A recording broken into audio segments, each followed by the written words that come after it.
killer machine, stakilandi, signature, nature. Waunoti wako wamwe wacho ndiwo wali kukusekerera. Ni mabadisa mashoko angu one day uchachema. Mangwe mashamari uzanyanya kumatemba. One day wangu tandi uza wakudemba. Ziriko shamwari, zino itakunga zino kuda.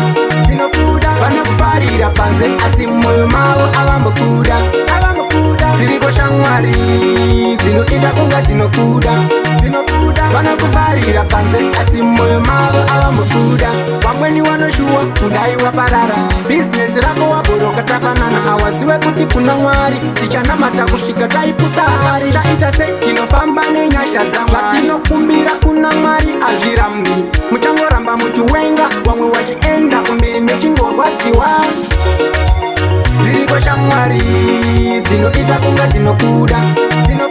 Bana kufarira panze asimoyo mawo abambo kuda. Ziriko shamwari, zino itakunga zino kuda. Bana kufarira panze asimoyo mawo abambo kuda. Ziriko hamane shamwari zishanyepera kukuda asi abambo kuda.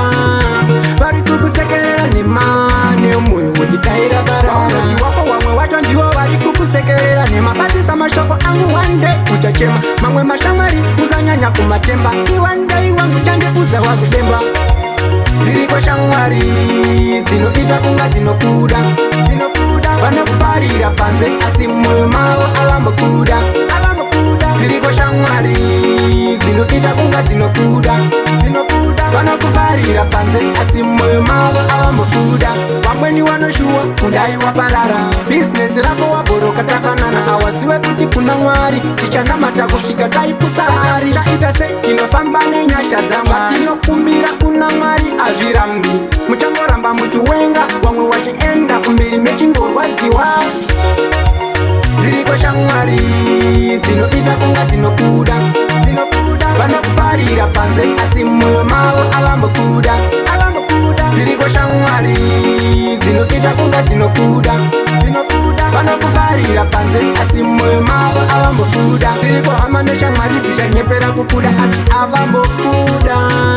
Bari kukusekerera ni mane umwe wotikaira barara. Waunoti wako wamwe wacho ndiwo bari kukusekerera. Ni mabadisa mashoko angu one day uchachema. Mangwe mashamari uzanyanya kumatemba.